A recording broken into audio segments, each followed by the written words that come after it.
siyempre kulang din. Kaya nagsadya ko na mag-abroad, nag-usap pa ng aking asawa na hindi pwede tayong laging magkasama kung tayo ganito ang buhay natin. Kasi may hirapan tayo sa tatlo nating anak. Kaya noon po, nag-sadya ko, nag-apply ako sa abroad. Kaya naman sa awa naman ng Diyos. Yan po yung aking, sa 25 years po, yan po yung aking trabaho sa araw-araw. Gumagawa po ako ng mga posts. Siguro may nagtatanong, sir, bakit na masyado ko natagalan sa abroad? Naging 25 years ka lang. Eh sa kadahilanan po na, siyempre, hindi naman po kalaki ng sahod ko, eh tatlo po yung pinag-aaral ko. Sa awa naman ng Diyos, nakatapos po yung silang lahat. At di naman po niyo tinatanong sa akin, meron po ako isang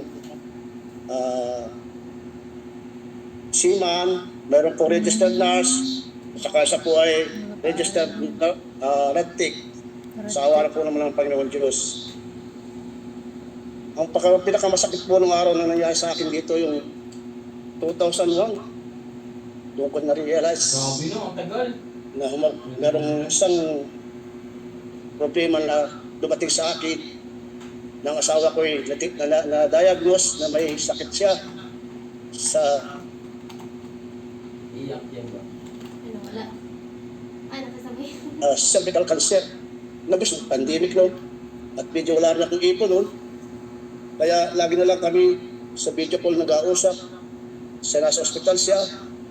Hanggang siya po siya nalagutan ng hininga. Namatay po siya, nakausap po siya sa video call. Talaga pong durog na durog ang puso ko noon. Mga pagkakataon yun. Gusto ko siyang giyakapin, pero wala akong magawa noon. Kasi pandemic po noon, saka medyo wala rin naman po akong ipong pera. Kasi sapat lang talaga po yung gastusin pagpadala sa pamilya.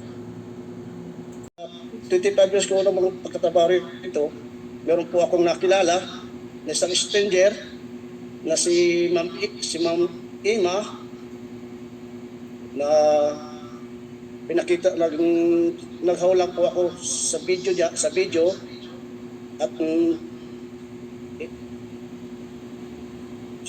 naghawlang ako sa video niya. Nag-usap kami tungkol sa kanyang negosyo. Tinanong ko anong negosyo niya. Sabi niya, ito ang negosyo ko. Pero hindi pa niya ako nakumbisi. Sabi ko, hindi pa ako makukuha kasi wala pa akong pera, wala akong pang-umpisa. Sabi niya sa akin, sir, maganda ito sir. Talagang ito ng pagkakataon mo. Sa 25 years mo sir, magbabago ang buhay mo. Alam mo naman, Ma'am Ima, malit lang naman ang sahod ko. Kaya sabi niya, gagawan mo siya ng paraan. Yun, kinabukasan, tumawag ulit siya sa akin. Ano sir, nagdesisyon ka na sir. Sabi ko, Ma'am Ima, magdidesisyon ako. Kasi na-realize ko nung gabi, maganda ito. Hindi dito na yung binigay sa akin ng Panginoon Diyos. Salamat talaga sa isang decision lang. Talagang alam kong magbabago ang buhay ko rito. Hindi ako nagpatumpik-tumpik talaga. Kasi alam ko. At ito naman po yung aking income sa looban po ng 2 weeks lang po yan. Ginawa kong part-time. Kahit nagtatrabaho ako, sinisingit ko po yan. 86,000 po yan. Sa loob ng 2 linggo lang po yan. Imagine naman po niyo, 2 buwan ko lang po sahod dyan sa company ko. 2 linggo ko lang po ginawa yan. Kaya kung ako sa inyo, kung kaya ko, kinaya ko, kaya rin ninyo yan. Sana, huwag na kayong tumpik-tumpik pa. Mag-decide agad. Kung hindi pa kayo naka-join, mag-join na kayo. Sa sitwasyon ko ito, talagang magbabago ang buhay nyo. Tama eh. At sa pa, ang pinasasalamatan ko, ang ating founder na si Sir Ricardo. Diba? Eh, yun yung pinakamas ngayon. Kaya sobrang nakaka-touch yung mo. Ito yung tanong ko una, sir. Siyempre, ito na yung nasagot mo to kanina eh. Sinamit mo yung community, nakita mo lang yung video. Nung nakita mo yung video, sir, hindi mo ba naisip na totoo kaya to? Ano yung naisip mo dun? Paano Ang ka naisip- kilala ang na-meet yung community? Oh. Nung nakita ko ang video ng si Ma'am Mentor Gudet Badi, Godet. Opo. nung sa Hong Kong yun, sa Hong Kong niya, yun sa Hong Kong eh.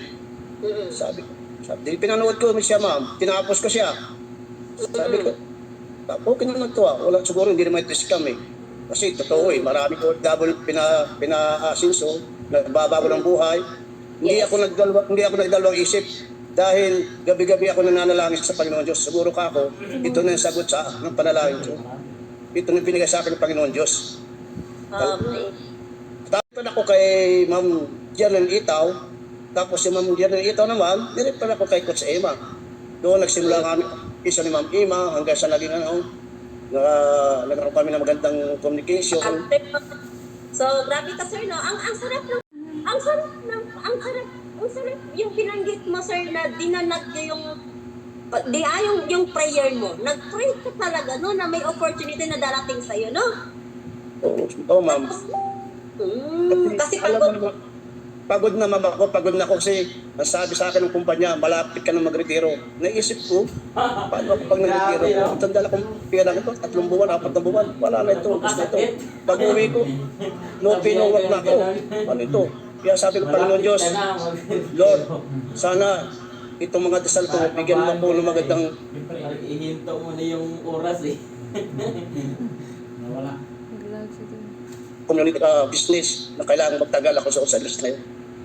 Yan. Kung kinuha aking video, yung nakita ko nga yung kay Mentor Odette.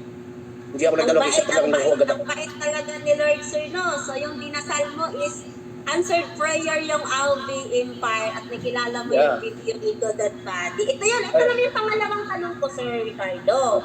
Yes, ma'am. Ito. Ka sa puwet na umabot ka ng 25 years sa abroad.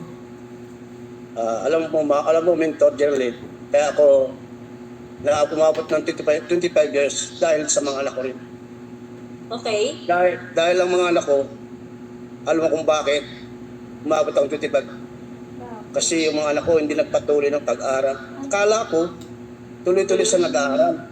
Hindi ko, natuklasan ko sila, umuwi ako ng bakasyon, naka-uniform sila, pagdating sa bahay, pagod na pagod ka. Ano ba gusto mo? Kape? Ako pa nagtatanong kape. Dapat akong nasa lugar dahil ako galing ako. Kailangan magbakasyon ako. Kailangan akong kanila. Ang nangyari yung Mentor Jerlyn, ako pa nagtatanong, pagod si Nene. Yung gusto mo? Gatas, ano gano'n, yung may kape, gano'n. Pinapay. Alam kong pagod sa pag-aaral. Pero ng bandang huli, 4 years na. Sabi ko, gagraduate ka na. Malapit ka na mag-graduate. Dinalaman ko noon, natuklasan ko. Pero nakita ko siya sa panaginip. Okay. Talagang Ano yung nakita nakikita? na hindi siya lagi siyang nasa Boracay, nasa Tagaytay. Talo pa nga ako yung Bagyo nga, pasyalan na lang eh. Hindi natuklasan ko, yun, hindi pala siya nakasama sa Pinakamas so ito, sir, last nating tanong. Ito, sir, ano yung message mo sa mga viewers natin ngayon, member or non-member na nandito ngayon? Ano yung maibigay mo naman na tips sa kanila? para sa akin, ang message na bibigay ko sa mga nandito sa community o kahit hindi wala pa sa community, sana mag-decide kayo. Kung hindi pa kayo naka-join, mag-decide kayo kasi sinubukan ko talagang sa pag-decide ko ngayon pa lang feeling ko sa 31 accounts ko, sa 86 sa nakita ko, talagang feeling ko talagang angat na ako eh. Yes. Talagang ngayon pa lang, umpisa nagbago na ng buhay ko eh. Kasi pag uwi ko, may sigurado akong negosyo, may sigurado akong talagang may pupuntahan talaga na magandang buhay. Kaya ang ano ko sa kanila, kung nakaya ko, kaya rin nila. Magsubok nila. Isang desisyon lang, magbabago ang buhay nyo, pamilya nyo, mahal nyo sa buhay, mga anak nyo. Kasi ako, katulad ko, mayroon naman akong may edad na ako, siyempre Wala.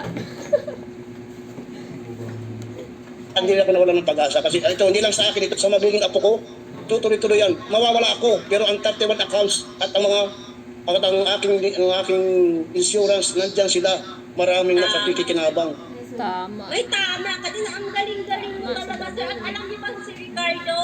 Kung hindi Tapos meron akong inaasahan pera sa Pilipinas, meron akong magpasisimula ng aking pagbabago ng buhay. Yung mga pangarap ko, kasi bata pa lang ako, malaki ng pangarap ko talaga. Ako, sa totoo lang, sa pamilya ko, ako lang nag-abroad. Kaya ngayon, sa pamilya ko, ako rin ang yayaman. Yes. Yes!